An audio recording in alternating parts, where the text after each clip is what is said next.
Audio Jungle.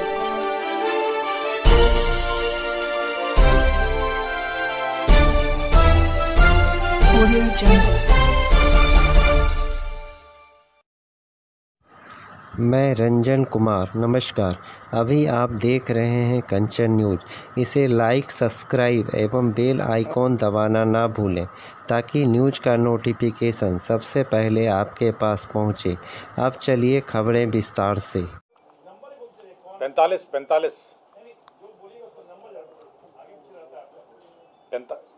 पहले नमस्कार। आज मंत्रिपरिषद ने 45 एजेंडा पर अपनी सहमति दी है और मैं सबसे पहले एजेंडों करता हूं। सबसे महत्वपूर्ण एजेंडा जो तीन महत्वपूर्ण एजेंडा हैं, उसमें अनुसूचित जाति जनजाति कल्याण विभाग का एजेंडा था। इसके अंतर्गत जो बिहार महादलित विकास मिशन के माध्यम से संचालित योजनाएं हैं, उसको संचालित करने के लिए राज्य में विकास मित्र की नियुक्ति हुई थी। विकास मित्र का मानदेय आपको जानकारी होगा कि वर्तमान में 13,700 निर्धारित है। तो 13,700 निर्धारित है और समय समय पर इसको विभिन्न राज्य सरकार के आदेशों से इसको बढ़ाए जाते रहे हैं, किंतु 13,700 पे आज के दिन इनको मिलता रहा है। राज्य सरकार ने यह निर्णय लिया है कि अब इस मानदेय को 13,700 से बढ़ा के 25,000 किया जाए और ये बहुत बड़ी वृद्धि है। 13,700 से बढ़ाकर 25,000 किया जाए और हर साल 5% इसकी ऑटोमेटिक वृद्धि 1 जुलाई, हर साल के 1 जुलाई को ऑटोमेटिक वृद्धि हो जाएगी। तो 13,700 जो मानदेय प्राप्त करते थे वो 25,000 हो जाएगा और 5% वृद्धि प्रत्येक साल के 1 जुलाई को होगा। यह जो परिवर्तित जो प्रस्ताव है, जो परिवर्तित जो इनको ये जो मानदेय दे होगा, ये 1 सितंबर 2023 होगा। तो इस महीने की जो पहली तारीख है उससे दे होगा और तत्काल ये लागू हो गया है। इसके अतिरिक्त इन्हें ईपीएफ की जो राशि है वो इसके ऊपर आप जोड़ सकते हैं। जो वर्तमान ईपीएफ दर है वो दे होगा और साथ ही साथ जो कोई अलाउंसेस है, जैसे गाड़ी का है, कागज का है, कलम का है, जो उनकी कार्य क्षमता को और बढ़ाता है, वो अलग से महादलित विकास मिशन तय करेगा। तो मूल प्रस्ताव जो मानदेय का था राज्य सरकार ने अनुमोदित किया है। साथ ही साथ इनके कार्यों के बारे में भी विस्तृत से चर्चा हुई है और अब इनमें विस्तृत कार्य भी इनको अलॉट किया जाएगा यह विकास मित्र को, ताकि अनुसूचित जाति जनजाति के जो परिवार हैं देहात में, अपने गाँव में, उनको सरकार द्वारा उपलब्ध कराई सुविधाएं और योजनाओं का लाभ मिल सके। तो यह एक महत्वपूर्ण निर्णय था जो हुआ है। कितने विकास मित्र होंगे सर? पता है इसमें कुल विकास मित्र जो हैं 9,825 लोग हैं।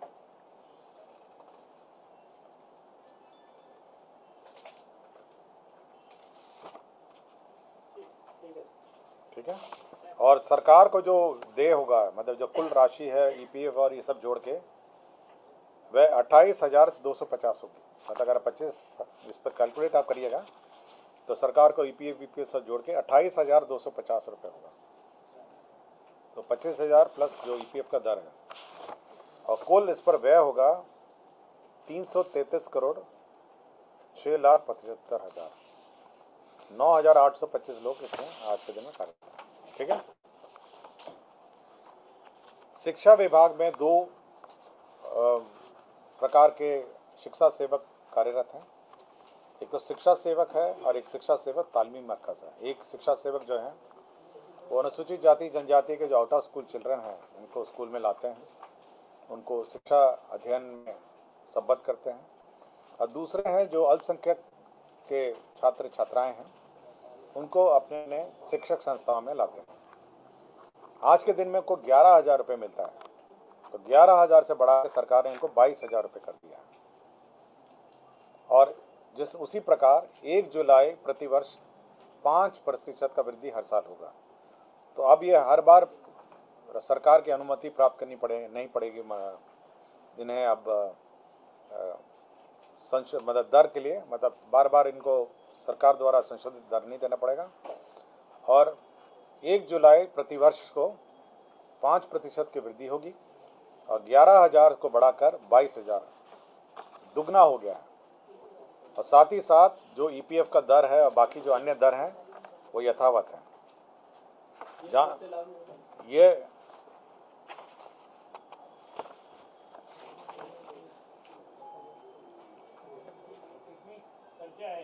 इनकी संख्या मैं बता देता हूँ आपको।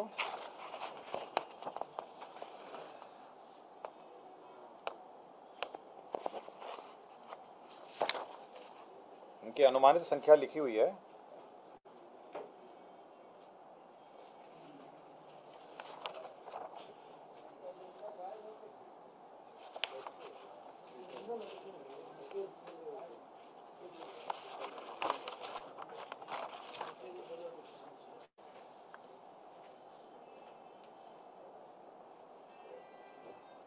इसमें जो अनुमानित लिखा है मैं बता देता हूँ।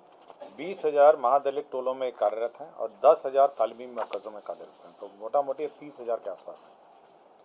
थोड़ा मोड़ा कम है, मतलब 1900 समथिंग कुछ होगा और ये 9,000 समथिंग कुछ होगा। तो 20,000 महादलित टोलों में हैं और 10,000, तो कुल मिला के 30,000 लोग हैं। और इसी पर अनुमान किया है कि और इसी पर कैलकुलेशन भी किया गया।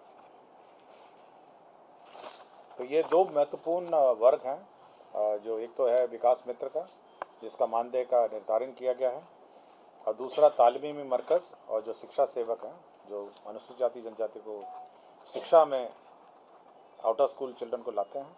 और अब इनके बारे में जो कार्य है अब बहुत ही लंबी, अब काफ़ी इनका विस्तृत इनका कार्य हो गया है, जिसमें सभी बच्चों को 75% न्यूनतम अटेंडेंस सुनिश्चित करना है। मतलब सब जो बच्चे लाएंगे, और अगर कोई शिक्षक अनुपस्थित होगा तो क्लास 1 और क्लास 2 की कक्षा भी लेंगे ये लोग। मध्याह्न भोजन कैसे संचालित है उसकी समीक्षा करेंगे, और जो ब्लॉक रिसोर्सेज केंद्र हैं और वीसी के माध्यम से ये अपनी हाजिरी भी लगाएंगे ताकि इनका हाजिरी हो सके। चिकित्सा जांच बच्चों का कराएंगे और खेल कूद में इनको संबद्ध करने के लिए मदद करेंगे। तो इनका जो कार्य है अब काफ़ी इसका विस्तार बढ़ गया है और ये रेगुलर जॉब की तरह अब ये कार्य करेंगे। पहले आंशिक रूप से करते थे, बच्चों को स्कूल लाते थे और यही उनका मुख्य दायित्व था, लेकिन अब इनका जो कार्य है ये काफ़ी बढ़ गया है। और अब ताकि जो इन दोनों वर्ग जो अनुसूचित जाति जनजाति और तालीमी मरकज़ में जो अल्पसंख्यक हैं, अब इनका शिक्षा का जो स्तर है उसको सुधारने का भी अब जिम्मा इन शिक्षा सेवक और शिक्षा सेवक तालीमी मरकज़ को दिया गया है। ग्रामीण सड़कें जो खराब हो गई हैं, अत्यंत खराब भी हो गई हैं, राज्य सरकार बनाती है, समय समय पर मरम्मती भी करती है, लेकिन कुछ सड़कों का जो एंड ऑफ लाइफ जिसको कहा जाता है कि अब मरम्मती लायक नहीं रह गई हैं, उनका पुनः बनाना पड़ेगा। तो इसलिए अब राज्य सरकार ने ग्रामीण कार्य विभाग का एक प्रस्ताव था जिसमें मुख्यमंत्री ग्रामीण सड़क उन्नयन योजना करके उन्होंने स्वीकृति करने का प्रस्ताव है। और इसमें करीब जो राशि है जो व्यय होगा अब ये मुख्यमंत्री, इसमें करीब 10,000 किलोमीटर ग्रामीण पथों का पुनर्निर्माण और उन्नयन होना है और करीब 10,000 करोड़ का इसकी राशि लगेगी 2023-24, 24-25 और 25-26। हाँ 1,000 करोड़, मतलब अब पूरा ऑलमोस्ट नया बनाना पड़ेगा क्योंकि एंड ऑफ लाइफ हो गया है। और ये योजना मंत्रिपरिषद ने स्वीकृत की है। ये तो बहुत महत्वपूर्ण योजना है क्योंकि 10 साल जिसका हो, मतलब काफ़ी साल हो गए हैं, अब उसको बार बार रिपेयर करना संभव नहीं है, उसको नए सिरे से बनाना ही पड़ेगा अगले 3 साल। बिहार राज्य उच्च माध्यमिक विद्यालय प्रधानाध्यापक नियुक्ति स्थानांतरण अनुशासनिक कार्रवाई सेवा शर्त संशोधन नियमावली 2023। आपको याद होगा कि जो हेडमास्टर की नियुक्ति के लिए सरकार ने एक नियमावली बनाई थी और यह कार्य जो वर्तमान शिक्षा बहाली है उसके पूर्व हेडमास्टर की बहाली शुरू हुई थी बीपीएससी के माध्यम से, और यह मंत्रिपरिषद ने स्वीकृत किया था। तो हेडमास्टर की बहालियाँ तो उतनी संख्या में बीपीएससी से क्वालिफाई होकर हेडमास्टर नहीं मिले, तो कुछ शिथिलीकरण उस प्रस्ताव में किया गया है जो हेडमास्टर की बहाली में। उसमें न्यूनतम जो एक्सपीरियंस था वो 10 वर्ष था। तो उस 10 वर्ष का एक्सपीरियंस को घटा के अब 8 वर्ष कर दिया गया है, तो 2 साल उसमें कटौती कर दी गई है। दूसरा, उसमें परीक्षा कैसे होगी इसका पूर्व विवरणी उन्होंने नियमावली में रखा था कि 150 प्रश्न होंगे, नेगेटिव मार्किंग होगी, ये सब था। अब ये प्रावधान किया गया है कि जो परीक्षा का पाठ्यक्रम और परीक्षा का प्रारूप होगा वो शिक्षा विभाग और बीपीएससी आपसी विमर्श परामर्श से निर्धारित करेगा। तो दोनों विमर्श और परामर्श करेंगे और तब वो पाठ्यक्रम और जो परीक्षा का प्रारूप है और स्वरूप है वह निर्धारित करेगा। तो यह दो महत्वपूर्ण संशोधन जो हेडमास्टर की नियुक्ति है उसमें कर दी गई है। तीसरा संलेख यह है, तीसरा जो महत्वपूर्ण निर्णय है जो है शिक्षकों की नियुक्ति के संबंध में है। आपके प्रथम चरण की नियुक्ति हो गई है, अब द्वितीय चरण की नियुक्ति होगी और जितने वैकेंसीज हैं उसके बाद फिर से नियुक्ति होगी। इसमें जो बिहार राज्य विद्यालय अध्यापक नियमावली के आलोक में पंचायती राज और नगर निकाय के जो पद हैं अब उनको सरेंडर करके रेगुलर जो बीपीएससी से बहाली हो रही है उसके पद सृजित किए गए थे। तो इसमें पहले उच्च माध्यमिक शिक्षा में 18,830 पद थे, माध्यमिक शिक्षक के 18,880 थे और 6 से 8 वर्ग के 31,982 थे। तो इन सभी को सरेंडर करके रद्द करके अब 18,830 बीपीएससी नियुक्त करेगा। 11 से 12 कक्ष में, 9 से 10 कक्ष में 18,880 और 6 से 8 में 31,982। आप टोटल कर लीजिए, मैं फिर से पढ़ देता हूँ। 11 से 12 कक्ष में 18,830, 9 से 10 वर्ग में 18,880 और 6 से 8 में 31,982। तो कुल कितनी नियुक्ति होगी इन तीनों का आंकड़ों का अगर आप टोटल करेंगे तो निकल आएगा। स्पष्ट है? बिहार राज्य में जो कुपोषित बच्चे हैं आंगनवाड़ी केंद्रों में उनको ये समाज कल्याण का प्रस्ताव था। तो बिहार जो कुछ कुपोषित बच्चे हैं 3 से 6 वर्ष वाले उनको अब सुधा से मिल्क पाउडर लेके दूध पिलाने का व्यवस्था की जा रही है। इसके अंतर्गत 232 करोड़ 20 लाख 70 हजार का व्यय होगा। तो बच्चों को अब वहाँ से मिल्क पाउडर आएगा, मिल्क पाउडर को घोल के बच्चों को दूध पिलाया जाएगा। ये 3 से 6 वर्ष के बच्चों को 232 करोड़ 20 लाख 70 हजार करोड़ का व्यय होगा। और प्रत्येक जो बच्चा होगा उसको 100 मिलीलीटर दूध होगा और 12 ग्राम पोषक सुधा से तैयार कर दिया जाएगा। तो 100 मिलीलीटर दूध हर बच्चे को दिया जाएगा। राज्य में जो आंगनवाड़ी केंद्र में समाज कल्याण का प्रस्ताव था, राज्य में जो अभी आंगनवाड़ियों में जो खाना बनता है वो लकड़ी के चूल्हे में लकड़ी से बनता है। अब सरकार ने यह किया है कि ये इससे प्रदूषण भी बढ़ता है और बच्चे और वहाँ पे जो बच्चे जो रहते हैं पढ़ते हैं उनके भी स्वास्थ्य में प्रभाव पड़ता है। सरकार ने अपने 1,15,009 आंगनवाड़ियों में यह निर्णय लिया है कि धुआं रहित एलपीजी के 2 गैस सिलेंडर उपलब्ध कराए जाएंगे और चूल्हा जिसमें 74 करोड़ 75 लाख 58,500 रुपये लगेंगे और गैस का रिफिलिंग होगा 165 करोड़ 75 लाख 9,700। तो अब गैस से खाना बनाया जाएगा आंगनवाड़ी केंद्रों में, क्योंकि लकड़ी का जो चूल्हा है उससे प्रदूषण बढ़ता है और बच्चों की सेहत में भी असर होता है। तो गैस सिलेंडर चूल्हा का क्रय होगा और उसका रिफिलिंग होगा। तो दो मिला के 74 करोड़ 75 लाख 58,500 और साथ ही साथ गैस रिफिलिंग का 165 करोड़ 75 लाख 9,708।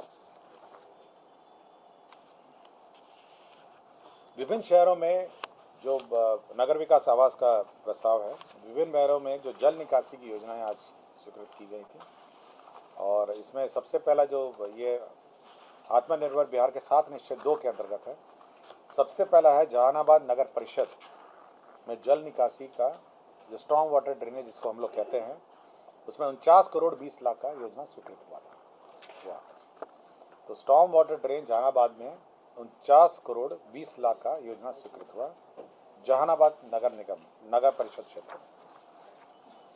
इसी तरह सीतामढ़ी नगर परिषद नगर निगम क्षेत्र में, सीतामढ़ी नगर निगम क्षेत्र में जो जल निकासी की योजना है, strong water drainage, 104 crore 56 lakh की योजना स्वीकृत हुई। सीतामढ़ी नगर निगम क्षेत्र में जो जल जमा होता है उसे निजात पाने के लिए 104 करोड़ 56 लाख की योजना स्वीकृत हुई।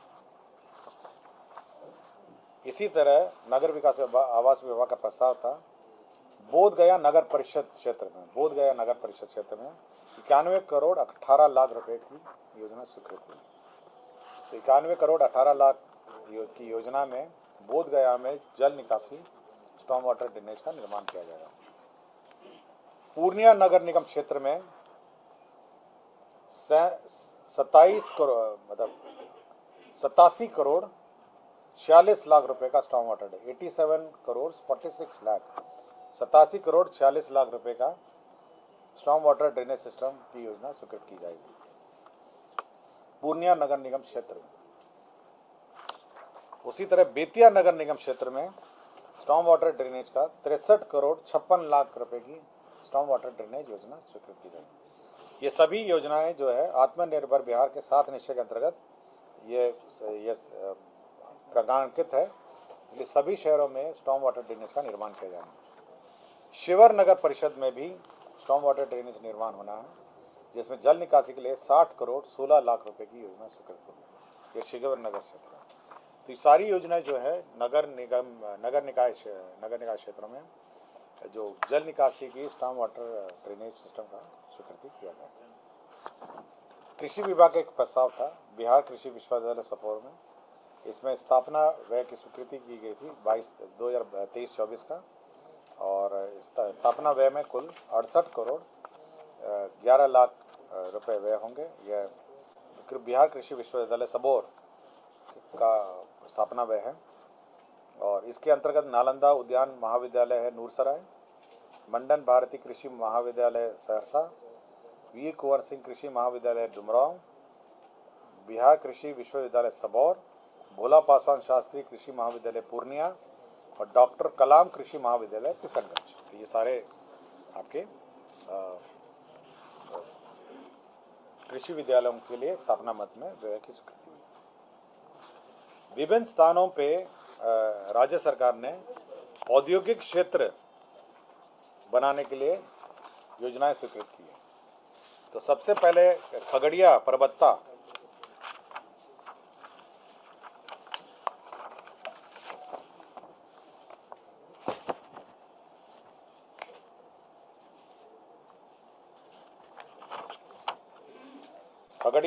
अंचल मौजा सौड़ थाना संख्या 347, इसमें रकबा 100 एकड़ के गैर मजरा भूमि है खगड़िया में।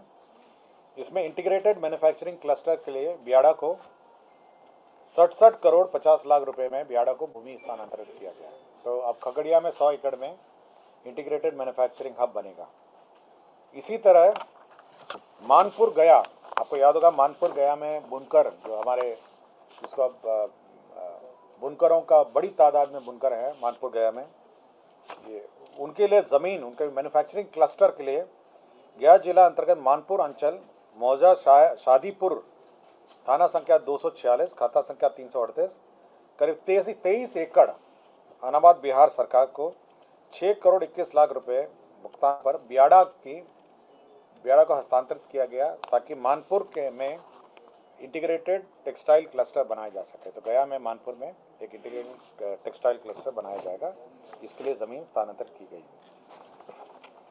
साथ ही साथ मधेपुरा में करीब 146 एकड़ अनाबाद बिहार सरकार की 28 करोड़ 25 लाख 10 हज़ार रुपये में बियाड़ा को उद्योग के लिए स्थानांतरित ज़मीन किया गया।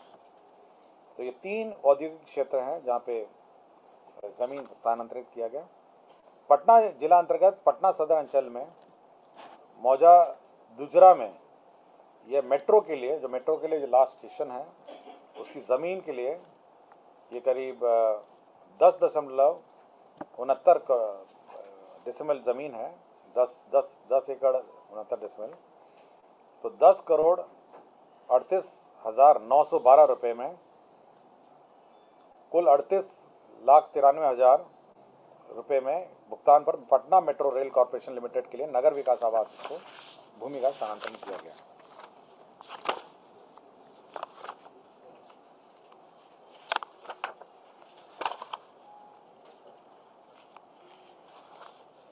राज्य में विभिन्न शहरों में म्युनिसिपल सर्वे के पश्चात जो खतियान बना उसमें रैयतों का लगा निर्धारण नहीं हुआ है। जो शहरी क्षेत्र में लगा निर्धारण की प्रक्रिया पूरी नहीं हुई है और बहुत जगह लोग शहर में रहते हैं, सर्वे भी हो गया, लगा निर्धारण नहीं हुआ। तो वन टाइम लगा निर्धारण और रेंट रोल बनाने के लिए सभी शहरी क्षेत्र में एडीएम जो हैं उनको लगा निर्धारण के लिए की शक्तियाँ प्रदत्त की गई हैं। जो शहरी क्षेत्र में लगा निर्धारण की शक्तियाँ को प्रदत्त की गई है। वैशाली जिला अंतर्गत राजकीय अभियंत्रण महाविद्यालय के लिए वैशाली में आवासीय भवन बनाने के लिए भूमि 5.44 एकड़ राजस्व भूमि सुधार विभाग के माध्यम से दी जा रही है। हमारे राज्य में स्पेशल सैप जो है स्पेशल ऑक्सिलरी फोर्स आज के दिन में अनुबंध में कार्यरत हैं और करीब टोटल है 3,431 सैप के कर्मी आज के दिन में कार्यरत हैं। तो उनका मानदेय जो है उनके मानदेय में का बढ़ोतरी हुआ है। जूनियर कमीशन्ड ऑफिसर का मानदेय 20,700 से बढ़ा के 23,800 कर दिया गया है और सैप जवान का मानदेय 17,250 से बढ़ाकर 19,800 कर दिया गया है और रसोइया का 13,110 से बढ़ाकर 15,100 कर दिया गया है। तो सैप जवान के मानदेय में बढ़ोतरी की गई है। पशु एवं मत्स्य संसाधन विभाग का प्रस्ताव था।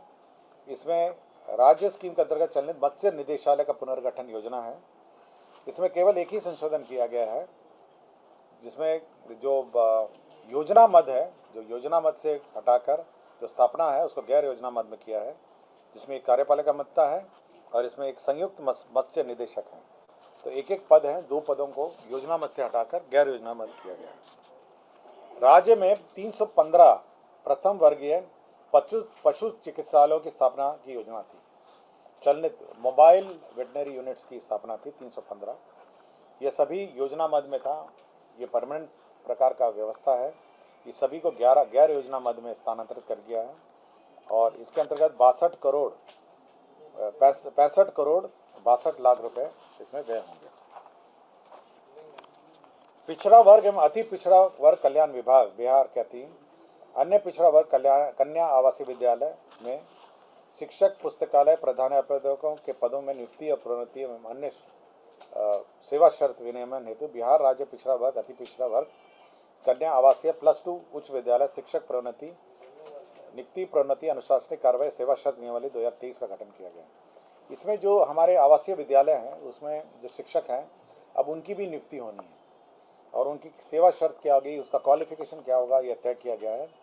किंतु इनकी जो नियुक्ति होगी, जो सामान्य शिक्षक होंगे, जो सामान्य शिक्षा विभाग जो बीपीएससी से नियुक्त हो रहा है उन्हीं के साथ इनकी भी नियुक्ति होगी। किंतु इसका ऑप्शन अगर किसी को देना होगा तो वो ऑप्शन परीक्षा के वक्त दे सकेगा कि हम आवासीय विद्यालय में काम करेंगे या रेगुलर स्कूल में काम करेंगे। तो नियुक्ति की प्रक्रिया तो सेम होगी, क्वालिफिकेशन अलग हैं और यह करीब 1000 इसमें वैकेंसीज हैं। तो करीब 1000 के आसपास इस आवासीय कन्या आवासीय और पिछड़ा आवासीय विद्यालयों में नियुक्ति होगी। बीपीएससी करेगा। जो बीपीएससी की सामान्य शिक्षा की भर्ती है साथ ही होगा। करीब 1000 जो है ऑप्शन दे पाएंगे, जैसे यूपीएससी में होता है या बीपीएससी में होता है, परीक्षा एक होती है लेकिन अन्य अन्य सेवाओं में आप ऑप्शन देते हैं, तो यह ऑप्शन दे सकेंगे। बिहार उत्पाद सिपाही संवर्ग के सिपाही सहायक अवर निरीक्षक तथा अवर निरीक्षक को उत्क्रमित वेतनमान दिया जा रहा है। इसमें पे बैंड 1 ग्रेड पे 2000, पे बैंड 1 ग्रेड पे 2800 तथा पे बैंड ग्रेड 2 ग्रेड पे 4200 में दिनांक 1/1/2006 से वैचारिक तथा 21/1/2010 से वैचारिक लाभ स्वीकृति दी गई। तो पे रिवीजन का मामला है। सामान्य प्रशासन विभाग में खगड़िया जिला अंतर्गत संसारपुर में विभिन्न अधिकारी और कर्मचारियों के लिए आवासीय भवन निर्माण की स्वीकृति दी गई है 72,26,52,000। तो जो हमारे ऑफिसर्स रहते हैं, पदाधिकारी कर्मचारी हैं खगड़िया जिला में, उसके अधिकारी और कर्मचारियों का आवास बनेगा। सिमुलतला में आपको जानकारी होगा कि आवासीय विद्यालय है जमुई में सिमुलतला।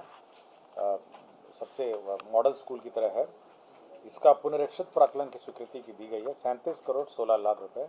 इसकी पुनरीक्षित पूर्व में यह पुनरीक्षित प्राक्कलन 1 अरब करोड़ 30 लाख की पुनरीक्षित प्रशासनिक स्वीकृति। अवशेष राशि 37 करोड़ 16 लाख 11 हजार की अवशेष राशि दी जाएगी। अनुसूचित जाति जनजाति में एक जो मॉडल हमारा एस्टिमेट है 720 आसन का अनुसूचित जाति जनजाति +2 उच्च विद्यालय सेमरा प्रखंड अंचल चैनपुर कैमूर में निर्माण किया जाएगा। 720 आसन वाला है। 46 करोड़ 7 लाख 97 हजार इस पर व्यय होंगे। 720 आसन का है और यह सेमरा प्रखंड अंचल चैनपुर जिला कैमूर अनुसूचित जनजाति आवासीय +2 उच्च विद्यालय सेमरा प्रखंड से अंचल चैनपुर जिला कैमूर में यह निर्माण किया जाएगा।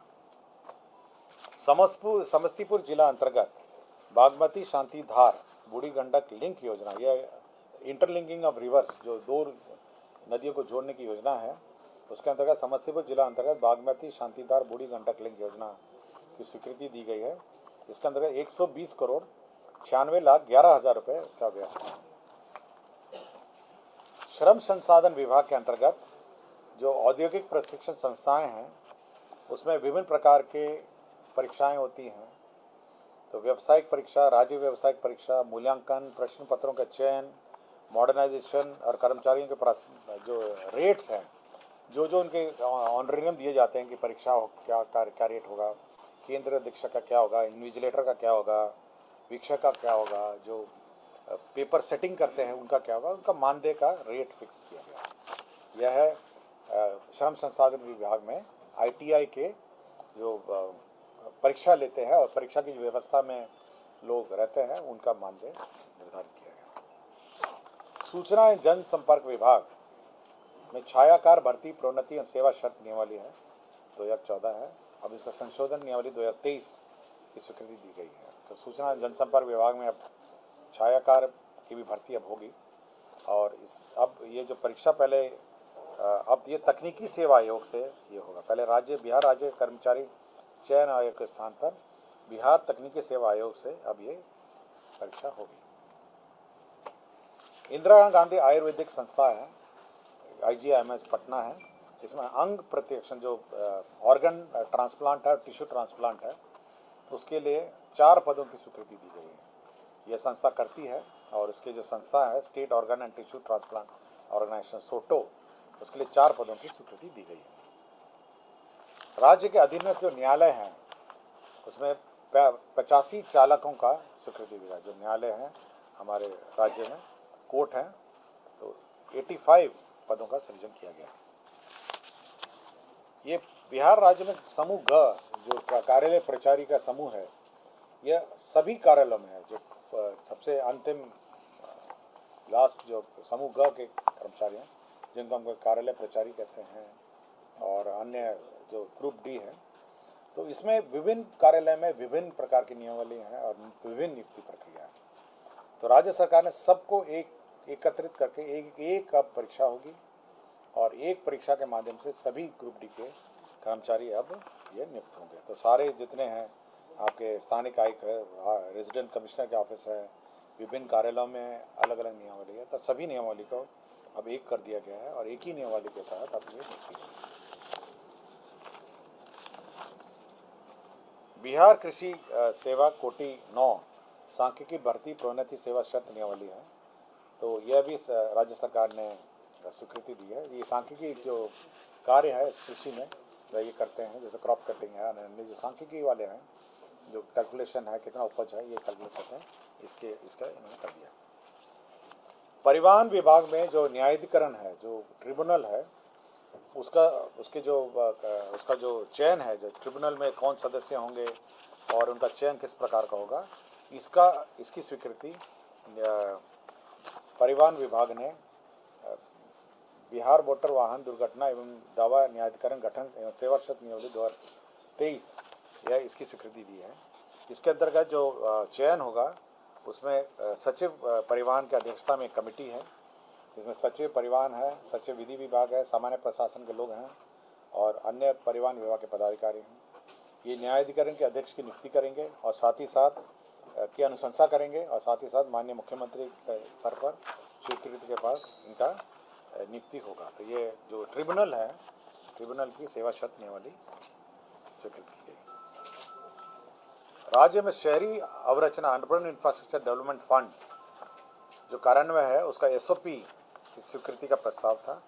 यह जो फंड है यह राज्य सरकार गठित करेगी और ये विकास आयुक्त की अध्यक्षता में एक कमेटी है जिसमें प्रधान सचिव वित्त विभाग हैं, विकास आयुक्त हैं, योजना विकास विभाग के अपर मुख्य सचिव हैं और संबंधित विभाग के अपर मुख्य सचिव हैं। तो नेशनल हाउसिंग बैंक है, राष्ट्रीय आवास बैंक इसको सहयोग करेगी और इसके अंतर्गत और इसके राशि से यह विभिन्न योजनाओं में कार्यान्वित किया जा सकता है। NHB, national housing bank, NHB, और इसमें करीब 10,000 करोड़ इसका इन्होंने इनिशियल कॉर्पस बनाया है और विभिन्न राज्यों को, ये पूरे देश के लिए है, ये 10,000 करोड़ का इनिशियल कॉर्पस से किया गया है और राज्य का जो अलोकेशन है वो 466 करोड़ है, 466 करोड़ राज्य का है। तो राज्य को ये राशि मिलेगी और बड़े सस्ते दर पे है। ऋण का ब्याज दर है मतलब बैंक दर, जो बैंक से दर मिलता है उससे 1.5% कम होगा और वर्तमान में इसका ब्याज दर 5.25 है। तो सस्ते दर पर लोन मिलेगा और उससे विभिन्न योजना का कार्यान्वयन होगा जिसमें वाटर सप्लाई नेटवर्क है, अर्बन कनेक्टिविटी है और अर्बन क्षेत्र में अर्बन डेवलपमेंट है। तो शहरी क्षेत्र में जो विकास होगा वो इस फंड के माध्यम से किया जा सकता है। NHB, national housing bank. Doctor Prabhat Kumar हैं, नायक हैं, ये चिकित्सा पदाधिकारी सदर अस्पताल गोपालगंज में थे। 7/8/2016 के इफेक्ट से लगातार अनुपस्थित थे, इनको बर्खास्त कर दिया गया। अमलेश्वर प्रसाद सिंह है, तत्कालीन सहायक अभियंता है सारण और इनको पथ अंचल हाजीपुर, इनको सेवा से बर्खास्त कर दिया गया था आय से अधिक संपत्ति के कारण और न्यायालय के आदेश के आलोक में इनका जो आदेश है बर्खास्त के आदेश है उसको निरस्त कर दिया गया। राज्य सरकार के नियमित जो कर्मचारी हैं उनके आश्रितों को चिकित्सा अग्रिम की अधिसीमा की स्वीकृति की शक्तियों में अब संशोधन किया गया है। ये पहले 5 लाख तक सीमित था, अब 8 लाख तक प्रशासनिक विभाग के अपर मुख्य सचिव और प्रधान सचिव कर पाएंगे और 8 लाख से ऊपर वित्त विभाग के परामर्श से किया जाएगा। और 80 जो चिकित्सा संस्थाओं से प्राप्त एस्टीमेट के आधार पर प्रकलित राशि का 80% स्वीकृत किया जाएगा और स्वीकृत अग्रिम के रूप में सीजीएस दर पर निर्धारित समय सीमा के अंतर्गत 6 माह के अंदर इसका समायोजन हो जाना चाहिए। मतलब इसका तात्पर्य है कि 8 लाख आपको चिकित्सा राशि तक विभाग सक्षम करेगा, 80% एस्टीमेट का आपको अग्रिम दे होगा और आपको 6 महीने तक उसका एडजस्टमेंट होगा।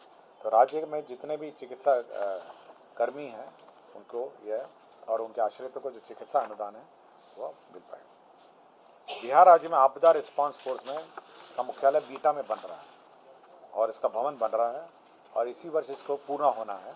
उसके लिए 100 करोड़ बिहार आकस्मिकता निधि से अग्रिम के रूप में प्राप्त किया जा रहा है।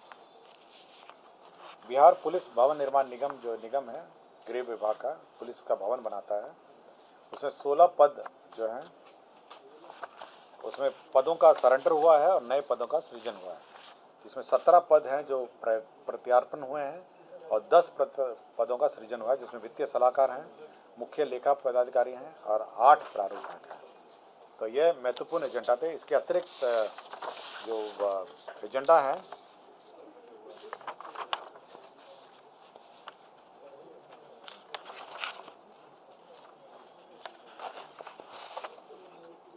जैसे वित्त विभाग का CFMS जो 2.0 है जो कार्यान्वित किया जा रहा है, जिसमें CFMS चल रहा है जिसके माध्यम से सभी सरकारी वित्तीय लेन देन होता है, उसका जो CTMS के दर से 1,70,000 प्रति माह के दर से 15 करोड़ 30 लाख की राशि भुगतान की जाएगी। इसकी स्वीकृति मिली है।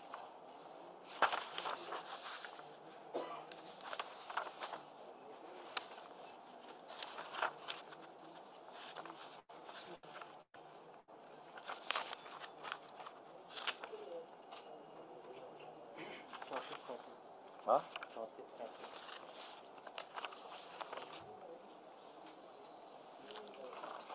दूसरा एक मंत्रिमंडल सचिवालय का था। ये बहुत महत्वपूर्ण एजेंडा है मंत्रिमंडल सचिवालय का।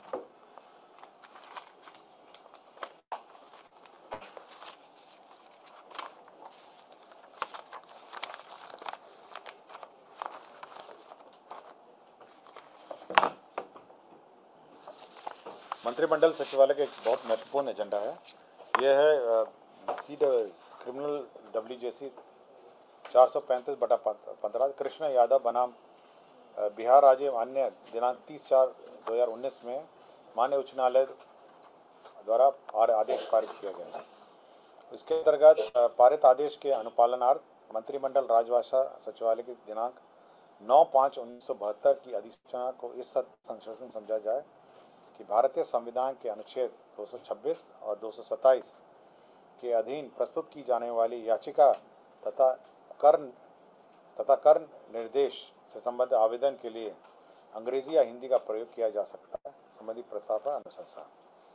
इसमें अब ये होगा कि जो शपथ पत्र है, आप शपथ पत्र जो दायर करते हैं कोर्ट में, अब वो सब अब आप अंग्रेजी में करते होंगे, तो अंग्रेजी में ही लिए जाते हैं। अब ये प्रावधान इस संशोधन के बाद ये हुआ है कि अब यह जो शपथ पत्र है अब यह हिंदी में भी दायर किया जा सकता है। अब हिंदी में आप दायर कर सकते हैं, और यदि माननीय उच्च न्यायालय कोई खास मामले में चाहे तो अंग्रेजी प्रारूप मांग सकता है, लेकिन अब यह हिंदी में भी शपथ पत्र आप माननीय उच्च न्यायालय में दायर कर सकते हैं। हाँ, आम आदमी अब आप हिंदी में दायर कर सकते हैं। पहले अंग्रेजी में आपको दायर करना पड़ता था। पूरा एफिडेविट जो है अब अंग्रेजी में दी है। और मैं सबसे पहले महत्वपूर्ण एजेंडों पर शुरुआत करता हूं। सबसे महत्वपूर्ण एजेंडा जो तीन महत्वपूर्ण एजेंडा हैं, उसमें अनुसूचित जाति जनजाति कल्याण विभाग का एजेंडा था। इसके अंतर्गत जो बिहार महादलित विकास मिशन के माध्यम से संचालित योजनाएं हैं, उसको संचालित करने के लिए राज्य में विकास मित्र नियुक्ति हुई थी। विकास मित्र का मानदेय आपको जानकारी होगा कि वर्तमान में 13,700 निर्धारित है। तो 13,700 निर्धारित है, और समय समय पर इसको विभिन्न राज्य सरकार के आदेशों से इसको बढ़ाए जाते रहे हैं, किंतु 13,700 पे आज के दिन इनको मिलता रहा है। राज्य सरकार ने यह निर्णय लिया है कि अब इस मानदेय को 13,700 से बढ़ा के 25,000 किया जाए, और ये बहुत बड़ी वृद्धि है। 13,700 से बढ़ाकर 25,000 किया जाए, और हर साल 5% इसकी ऑटोमेटिक वृद्धि हर साल के 1 जुलाई को ऑटोमेटिक वृद्धि हो जाएगी। तो 13,700 जो मानदेय प्राप्त करते थे वो 25,000 हो जाएगा, और 5% वृद्धि प्रत्येक साल के 1 जुलाई को होगा। यह जो परिवर्तित जो प्रस्ताव है, जो परिवर्तित जो इनको ये जो मानदेय देय होगा, ये 1 सितंबर 2023 होगा। तो इस महीने की जो पहली तारीख है उससे देय होगा, और तत्काल ये लागू हो गया है। इसके अतिरिक्त इन्हें EPF की जो राशि है वो इसके ऊपर आप जोड़ सकते हैं। जो वर्तमान EPF दर है वो देय होगा, और साथ ही साथ जो कोई अलाउंसेस है, जैसे गाड़ी का है, कागज का है, कलम का है, जो उनकी कार्य क्षमता को और बढ़ाता है, वो अलग से महादलित विकास मिशन तय करेगा। तो मूल प्रस्ताव जो मानदेय का था राज्य सरकार ने अनुमोदित किया है। साथ ही साथ इनके कार्यों के बारे में भी विस्तृत से चर्चा हुई है, और अब इनमें विस्तृत कार्य भी इनको अलॉट किया जाएगा विकास मित्र को, ताकि अनुसूचित जाति जनजाति के जो परिवार हैं देहात में, अपने गाँव में, उनको सरकार द्वारा उपलब्ध कराई सुविधाएं और योजनाओं का लाभ मिल सके। तो यह एक महत्वपूर्ण निर्णय था जो हुआ है। कितने विकास मित्र होंगे सर? पता है, इसमें कुल विकास मित्र जो हैं 9,825 लोग हैं।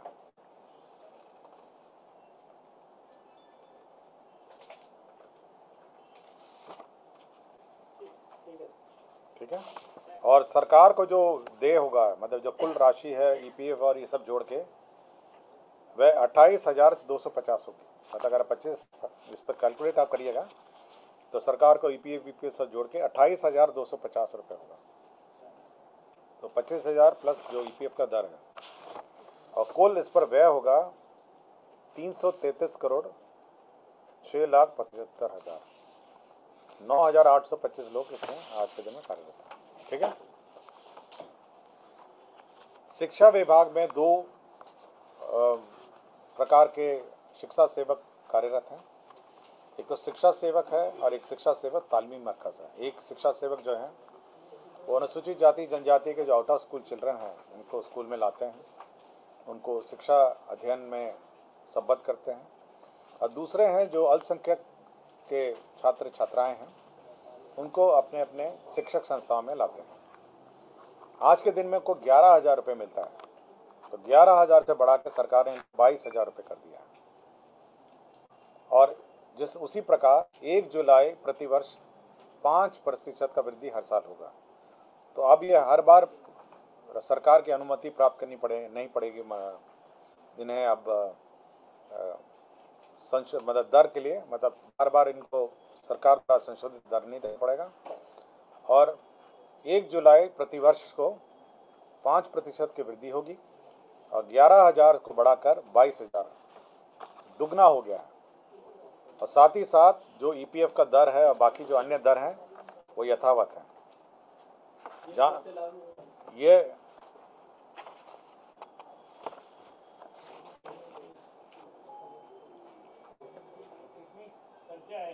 इनकी संख्या मैं बता देता हूँ आपको।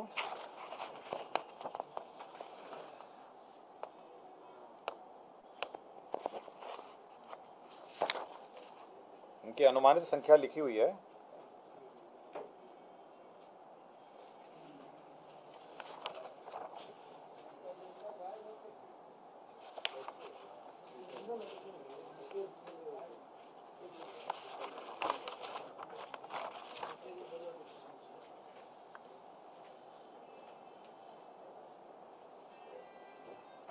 इसमें जो अनुमानित लिखा है मैं बता देता हूँ।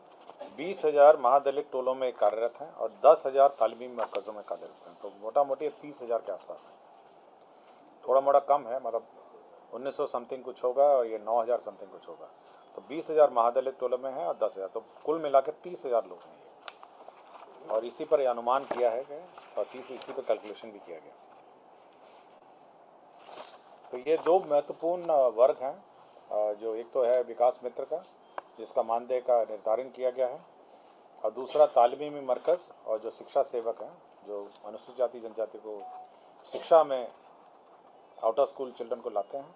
और अब इनके बारे में जो कार्य है अब बहुत ही लंबी, अब काफ़ी इनका विस्तृत इनका कार्य हो गया है, जिसमें सभी बच्चों को 75% न्यूनतम अटेंडेंस सुनिश्चित करना है। मतलब सब जो बच्चे लाएंगे, और अगर कोई शिक्षक अनुपस्थित होगा तो क्लास 1 और क्लास 2 की कक्षा भी लेंगे ये लोग। मध्यमान भोजन कैसे संचालित है उसकी समीक्षा करेंगे, और जो ब्लॉक रिसोर्सेज केंद्र हैं और वीसी के माध्यम से ये अपनी हाजिरी भी लगाएंगे ताकि इनका हाजिरी हो सके। चिकित्सा जांच बच्चों का कराएंगे और खेल कूद में इनको संबद्ध करने के लिए मदद करेंगे। तो इनका जो कार्य है अब काफ़ी इसका विस्तार बढ़ गया है और ये रेगुलर जॉब की तरह अब ये कार्य करेंगे। पहले आंशिक रूप से करते थे, बच्चों को स्कूल लाते थे और यही उनका मुख्य दायित्व था, लेकिन अब इनका जो कार्य है ये काफ़ी बढ़ गया है। और अब ताकि जो इन दोनों वर्ग जो अनुसूचित जाति जनजाति और तालीमी मरकज़ में जो अल्पसंख्यक हैं, अब इनका शिक्षा का जो स्तर है उसको सुधारने का भी अब जिम्मा इन शिक्षा सेवक और शिक्षा सेवक तालीमी मरकज़ को दिया गया है।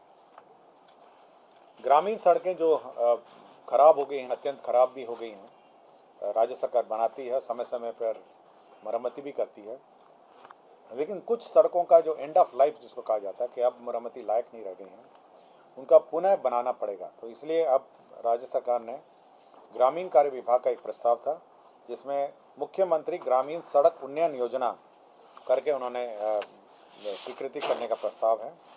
और इसमें करीब जो राशि है जो व्यय होगा अब, ये मुख्यमंत्री, इसमें करीब 10,000 किलोमीटर ग्रामीण पथों का पुनर्निर्माण और उन्नयन होना है और करीब 10,000 करोड़ का इसकी राशि लगेगी 2023-24, 24-25 और 25-26। हाँ, 1,000 करोड़, मतलब अब पूरा ऑलमोस्ट नया बनाना पड़ेगा क्योंकि एंड ऑफ लाइफ हो गया है। और ये योजना मंत्रिपरिषद ने स्वीकृत की है। ये तो बहुत महत्वपूर्ण योजना है क्योंकि 10 साल जिसका हो, मतलब काफ़ी साल हो गए हैं, अब उसको बार बार रिपेयर करना संभव नहीं है, उसको नए सिरे से बनाना ही पड़ेगा अगले 3 साल। बिहार राज्य उच्च माध्यमिक विद्यालय प्रधानाध्यापक नियुक्ति स्थानांतरण अनुशासनिक कार्रवाई सेवा शर्त संशोधन नियमावली 2023। आपको याद होगा कि जो हेडमास्टर की नियुक्ति के लिए सरकार ने एक नियमावली बनाई थी और यह कार्य जो वर्तमान शिक्षा बहाली है उसके पूर्व हेडमास्टर की बहाली शुरू हुई थी बीपीएससी के माध्यम से, और यह मंत्रिपरिषद ने स्वीकृत किया था।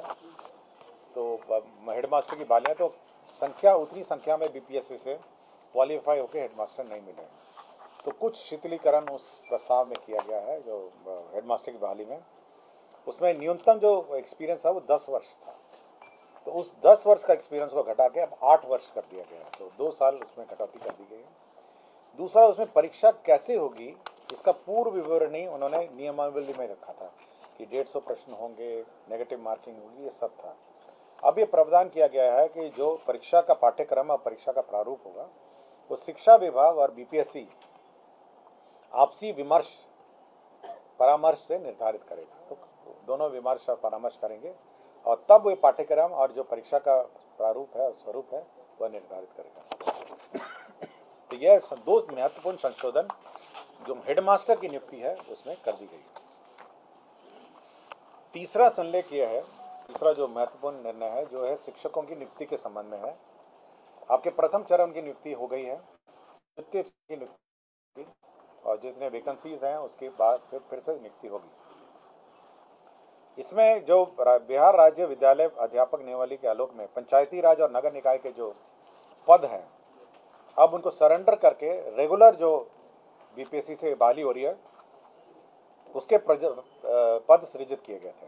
तो इसमें पहले उच्च माध्यमिक शिक्षक में 18,830 पद थे, माध्यमिक शिक्षक के 18,880 थे और 6 से 8 वर्ग के 31,982 थे। तो इन सभी को सरेंडर करके, रद्द करके अब 18,830 बीपीएससी नियुक्त करेगा। 11 से 12 कक्ष में, 9 से 10 कक्ष में 18,880 और 6 से 8 में 31,982। आप टोटल कर लीजिए, मैं फिर से पढ़ देता हूँ। 11 से 12 कक्ष में 18,830, 9 से 10 वर्ग में 18,880 और 6 से 8 में 31,982। तो कुल कितनी नियुक्ति होगी इन तीनों का आंकड़ों को अगर आप टोटल करेंगे तो निकल आएगा। स्पष्ट है?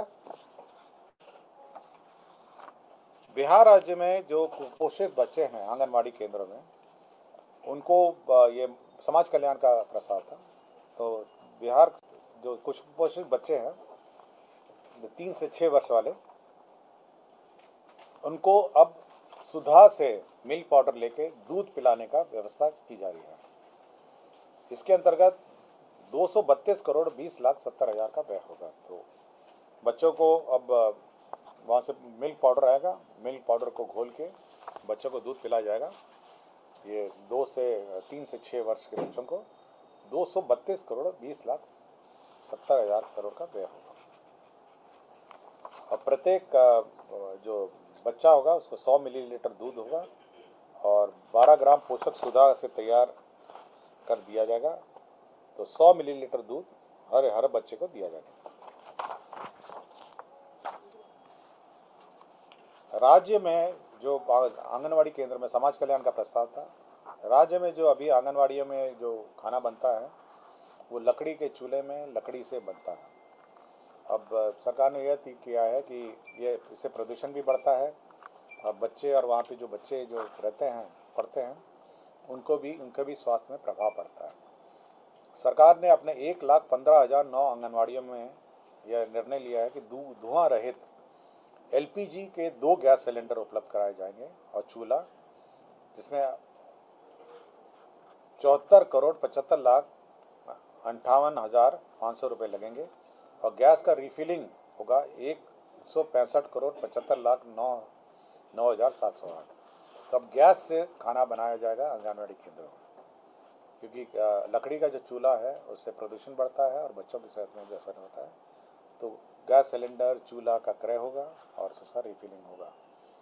तो दो मिला के 74,75,58,500 और साथ ही साथ गैस रिफिलिंग का 165,75,09,708। विभिन्न शहरों में जो नगर विकास आवास का प्रस्ताव है, विभिन्न शहरों में जो जल निकासी की योजनाएं आज स्वीकृत की गई थी और इसमें सबसे पहला जो ये आत्मनिर्भर बिहार के 7 निश्चय 2 के अंतर्गत है।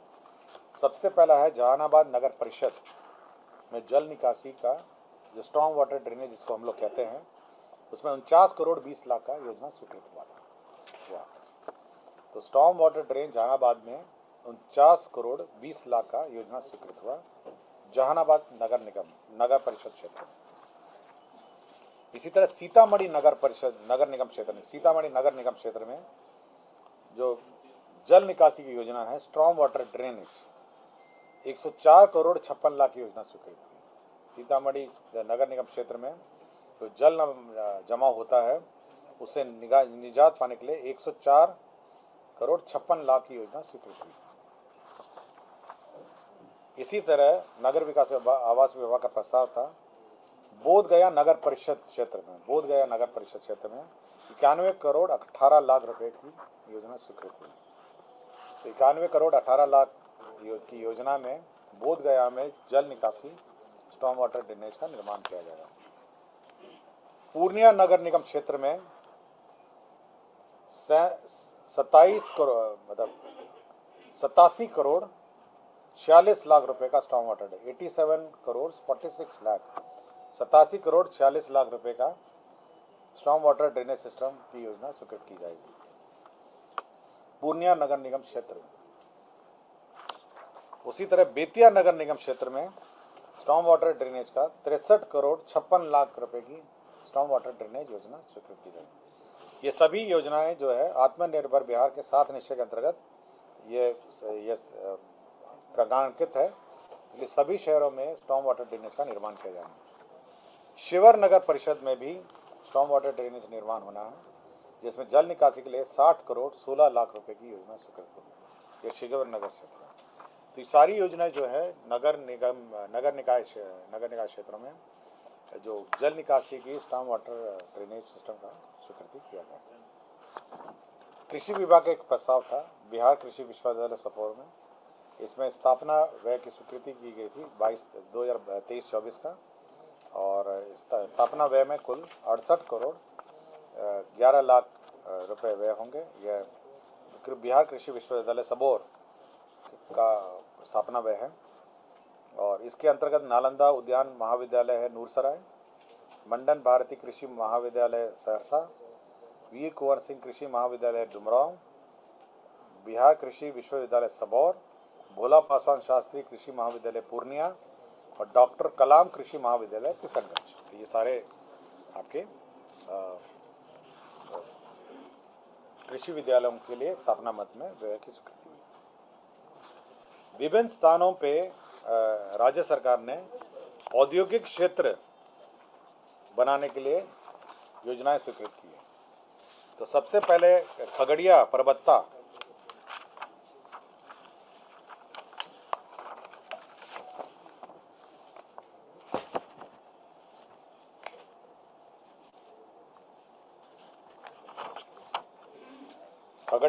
अंचल मौजा सौड़ थाना संख्या 347, इसमें रकबा 100 एकड़ के गैर मजरा भूमि है खगड़िया में। इसमें इंटीग्रेटेड मैन्युफैक्चरिंग क्लस्टर के लिए बियाड़ा को 67 करोड़ 50 लाख रुपए में बियाड़ा को भूमि स्थानांतरित किया गया है। तो अब खगड़िया में 100 एकड़ में इंटीग्रेटेड मैन्युफैक्चरिंग हब बनेगा। इसी तरह मानपुर गया, आपको याद होगा मानपुर गया में बुनकर जो हमारे जिसको अब बुनकरों का बड़ी तादाद में बुनकर है मानपुर गया में, ये उनके लिए ज़मीन, उनके मैन्युफैक्चरिंग क्लस्टर के लिए गया जिला अंतर्गत मानपुर अंचल मौजा शादीपुर थाना संख्या 246 खाता संख्या 338 करीब 23 एकड़ अनाबाद बिहार सरकार को 6 करोड़ 21 लाख रुपए भुगतान पर बियाड़ा को हस्तांतरित किया गया ताकि मानपुर के में इंटीग्रेटेड टेक्सटाइल क्लस्टर बनाया जा सके। तो गया में मानपुर में एक इंटीग्रेटेड टेक्सटाइल क्लस्टर बनाया जाएगा, इसके लिए ज़मीन स्थानांतरित की गई। साथ ही साथ मधेपुरा में करीब 146 एकड़ अनाबाद बिहार सरकार की 28 करोड़ 25 लाख 10 हज़ार रुपये में बियाड़ा को उद्योग के लिए स्थानांतरित ज़मीन किया गया। तो ये 3 औद्योगिक क्षेत्र हैं जहाँ पे ज़मीन स्थानांतरित किया गया। पटना जिला अंतर्गत पटना सदर अंचल में मौजा दुजरा में ये मेट्रो के लिए जो लास्ट स्टेशन है उसकी ज़मीन के लिए ये करीब 10.69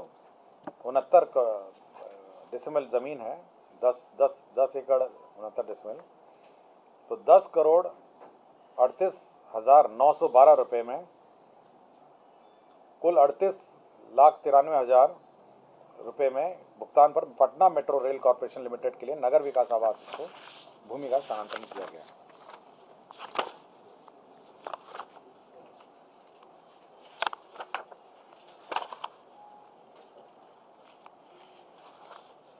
राज्य में विभिन्न शहरों में म्युनिसिपल सर्वे के पश्चात जो खतियान बना उसमें रैयतों का लगान निर्धारण नहीं हुआ है।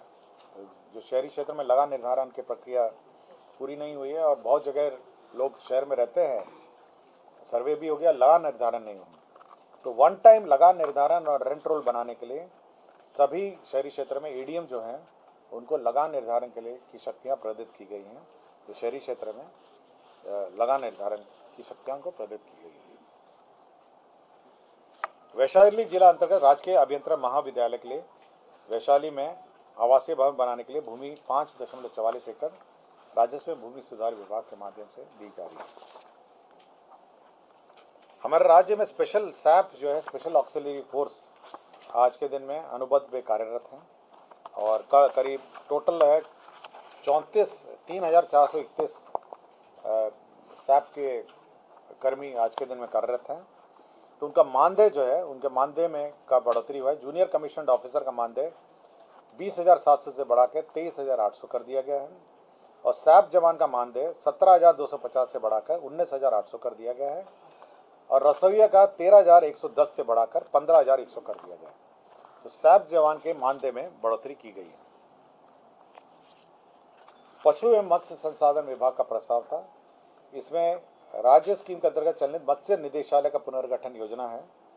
इसमें केवल एक ही संशोधन किया गया है जिसमें जो योजना मद है, जो योजना मद से हटाकर जो स्थापना है उसको गैर योजना मद में किया है, जिसमें एक कार्यपालिका मत्ता है और इसमें एक संयुक्त मत्स्य निदेशक है।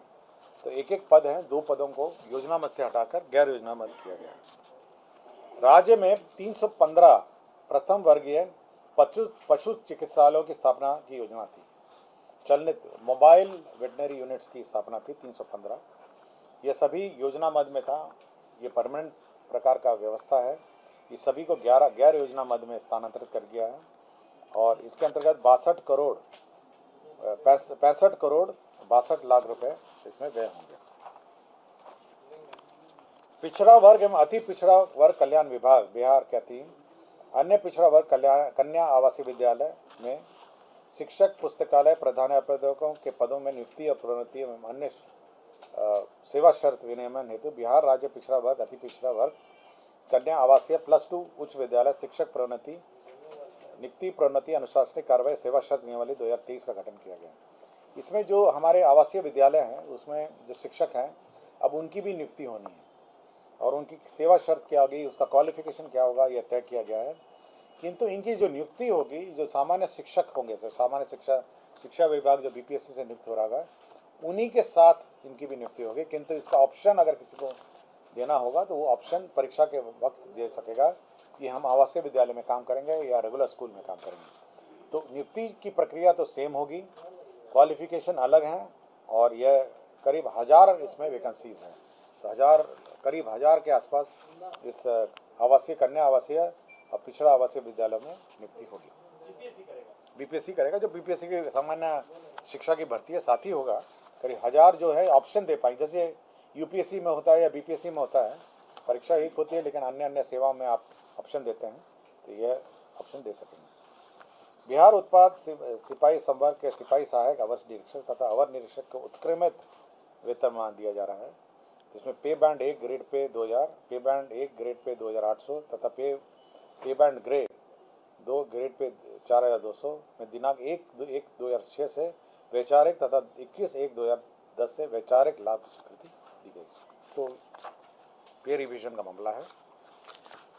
सामान्य प्रशासन विभाग में खगड़िया जिला अंतर्गत संसारपुर में विभिन्न अधिकारी और कर्मचारियों के लिए आवासीय भवन निर्माण की स्वीकृति दी गई है, 72,26,52,000। तो जो हमारे ऑफिसर्स रहते हैं, पदाधिकारी कर्मचारी हैं खगड़िया जिला में, उसके अधिकारी और कर्मचारियों का आवास बनेगा।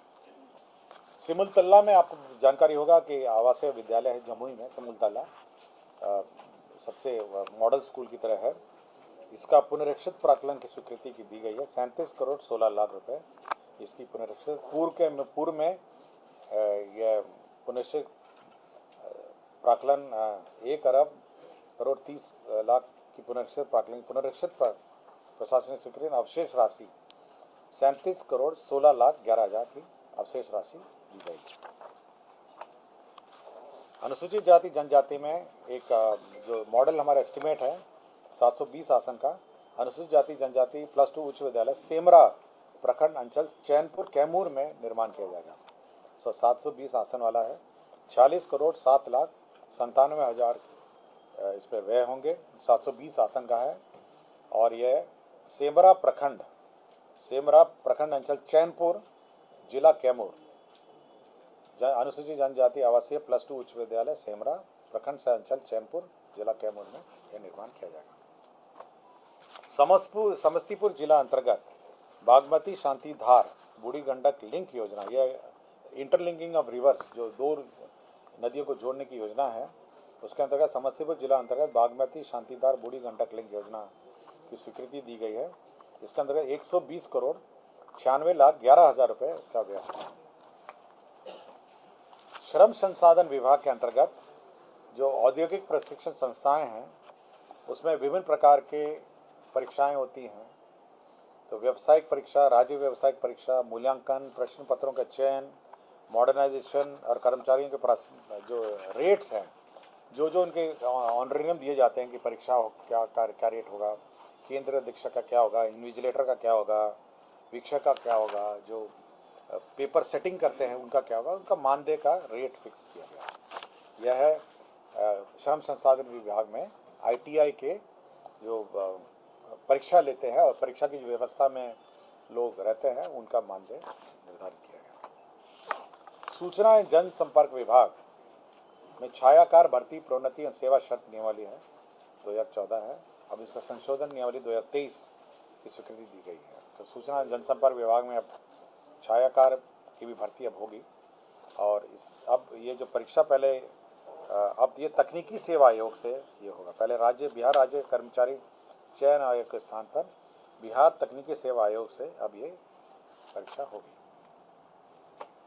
इंदिरा गांधी आयुर्वेदिक संस्था है, IGIMS पटना है। इसमें अंग प्रतिरक्षण जो ऑर्गन ट्रांसप्लांट है, टिश्यू ट्रांसप्लांट है, उसके लिए 4 पदों की स्वीकृति दी गई है। यह संस्था करती है और उसकी जो संस्था है state organ and tissue transplant organisation SOTTO, उसके लिए 4 पदों की स्वीकृति दी गई है। राज्य के अधीनस्थ जो न्यायालय हैं उसमें 85 चालकों का स्वीकृति दी गई। जो न्यायालय हैं हमारे राज्य में कोर्ट हैं, तो 85 पदों का सृजन किया गया। ये बिहार राज्य में समूह ग जो कार्यालय प्रचारी का समूह है, यह सभी कार्यालयों में है। जो सबसे अंतिम लास्ट जो समूह ग के कर्मचारी हैं जिनको हम कार्यालय प्रचारी कहते हैं, और अन्य जो ग्रुप D है, तो इसमें विभिन्न कार्यालय में विभिन्न प्रकार की नियमावली हैं और विभिन्न नियुक्ति प्रक्रिया है। तो राज्य सरकार ने सबको एक एकत्रित करके एक अब परीक्षा होगी और एक परीक्षा के माध्यम से सभी ग्रुप डी के कर्मचारी अब ये नियुक्त होंगे। तो सारे जितने हैं आपके स्थानिक आयुक्त है, रेजिडेंट कमिश्नर के ऑफिस है, विभिन्न कार्यालयों में अलग अलग नियमावली है, तो सभी नियमावली को अब एक कर दिया गया है और एक ही नियमावली के तहत अब ये नियुक्ति होगी। बिहार कृषि सेवा कोटि 9 सांख्यिकी भर्ती प्रोन्नति सेवा शर्त नियमावली है, तो यह भी राज्य सरकार ने स्वीकृति दी है। ये सांख्यिकी जो कार्य है इस कृषि में ये करते हैं, जैसे क्रॉप कटिंग है, अन्य जो सांख्यिकी वाले हैं, जो कैलकुलेशन है कितना उपज है ये कैलकुलेट करते हैं, इसका इन्होंने कर दिया। परिवहन विभाग में जो न्यायाधिकरण है, जो ट्रिब्यूनल है, उसका जो चयन है, जो ट्रिब्यूनल में कौन सदस्य होंगे और उनका चयन किस प्रकार का होगा, इसकी स्वीकृति परिवहन विभाग ने बिहार मोटर वाहन दुर्घटना एवं दावा न्यायाधिकरण गठन सेवा शर्त नियमावली 2023 यह इसकी स्वीकृति दी है। इसके अंतर्गत जो चयन होगा उसमें सचिव परिवहन की अध्यक्षता में एक कमेटी है, जिसमें सचिव परिवहन है, सचिव विधि विभाग है, सामान्य प्रशासन के लोग हैं और अन्य परिवहन विभाग के पदाधिकारी हैं। ये न्यायाधिकरण के अध्यक्ष की नियुक्ति करेंगे और साथ ही साथ की अनुशंसा करेंगे और साथ ही साथ माननीय मुख्यमंत्री के स्तर पर स्वीकृति के बाद इनका नियुक्ति होगा। तो ये जो ट्रिब्यूनल है, ट्रिब्यूनल की सेवा शर्त नियमावली स्वीकृत की गई। राज्य में शहरी अवरचना अर्बन इंफ्रास्ट्रक्चर डेवलपमेंट फंड जो कार्यान्वयन है उसका एसओपी की स्वीकृति का प्रस्ताव था। यह जो फंड है यह राज्य सरकार गठित करेगी और ये विकास आयुक्त की अध्यक्षता में एक कमेटी है, जिसमें प्रधान सचिव वित्त विभाग हैं, विकास आयुक्त हैं, योजना विकास विभाग के अपर मुख्य सचिव हैं और संबंधित विभाग के अपर मुख्य सचिव हैं। तो नेशनल हाउसिंग बैंक है, राष्ट्रीय आवास बैंक इसको सहयोग करेगी और इसके अंतर्गत और इसके राशि से यह विभिन्न योजनाओं में कार्यान्वित किया जा सकता है। NHB, national housing bank, NHB, और इसमें करीब 10,000 करोड़ इसका इन्होंने इनिशियल कॉर्पस बनाया है और विभिन्न राज्यों को, ये पूरे देश के लिए है, ये 10,000 करोड़ का इनिशियल कॉर्पस से किया गया है और राज्य का जो अलोकेशन है वो 466 करोड़ है, 466 करोड़ राज्य का है। तो राज्य को ये राशि मिलेगी और बड़े सस्ते दर पे है।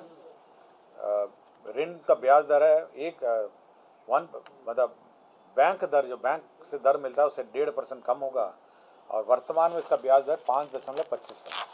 तो सस्ते दर पर लोन मिलेगा और उससे विभिन्न योजना का कार्यान्वयन होगा, जिसमें वाटर सप्लाई नेटवर्क है, अर्बन कनेक्टिविटी है और अर्बन क्षेत्र में अर्बन डेवलपमेंट है।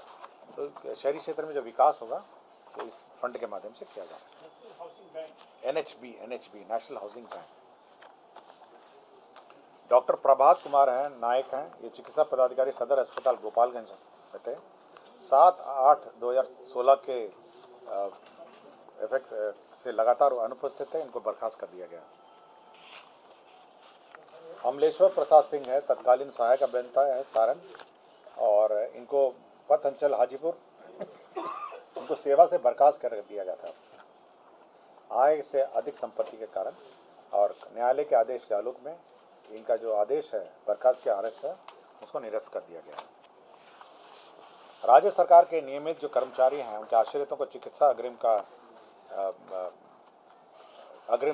के अधिसीमा की स्वीकृति की शक्तियों में अब संशोधन किया गया है। ये पहले 5 लाख तक सीमित था, अब 8 लाख तक प्रशासनिक विभाग के अपर मुख्य सचिव और प्रधान सचिव कर पाएंगे और 8 लाख से ऊपर वित्त विभाग के परामर्श से किया जाएगा। और 80 चिकित्सा संस्थान से प्राप्त एस्टीमेट के आधार पर प्रकलित राशि का 80% स्वीकृत किया जाएगा और स्वीकृत अग्रिम के रूप में सीजीएच दर पर निर्धारित समय सीमा के अंतर्गत 6 माह के अंदर इसका समायोजन हो जाना चाहिए। मतलब इसका तात्पर्य है कि 8 लाख आपको चिकित्सा राशि तक विभाग सक्षम करेगा, 80% एस्टीमेट का आपको अग्रिम दे होगा और आपको 6 महीने तक उसका एडजस्टमेंट होगा। तो राज्य में जितने भी चिकित्सा कर्मी हैं उनको यह और उनके आश्रितों को जो चिकित्सा अनुदान है वो मिल पाएगा। बिहार राज्य में आपदा रिस्पांस फोर्स में का मुख्यालय बीटा में बन रहा है और इसका भवन बन रहा है और इसी वर्ष इसको पूर्ण होना है। उसके लिए 100 करोड़ बिहार आकस्मिकता निधि से अग्रिम के रूप में प्राप्त किया जा रहा है। बिहार पुलिस भवन निर्माण निगम जो निगम है, गृह विभाग का पुलिस का भवन बनाता है, उसमें 16 पद जो हैं उसमें पदों का सरेंडर हुआ है और नए पदों का सृजन हुआ है। इसमें 17 पद हैं जो प्रत्यार्पण हुए हैं और 10 पदों का सृजन हुआ है, जिसमें वित्तीय सलाहकार हैं, मुख्य लेखा पदाधिकारी हैं और 8 प्रारूप हैं। तो ये महत्वपूर्ण एजेंडा थे। इसके अतिरिक्त जो एजेंडा है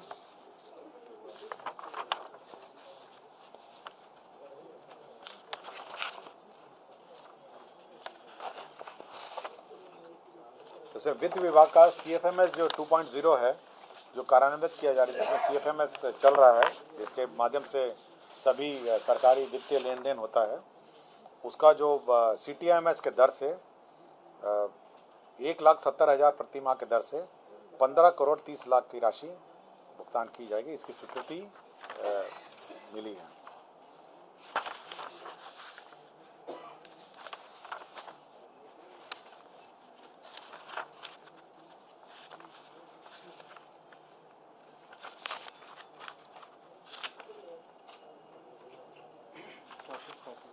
हाँ,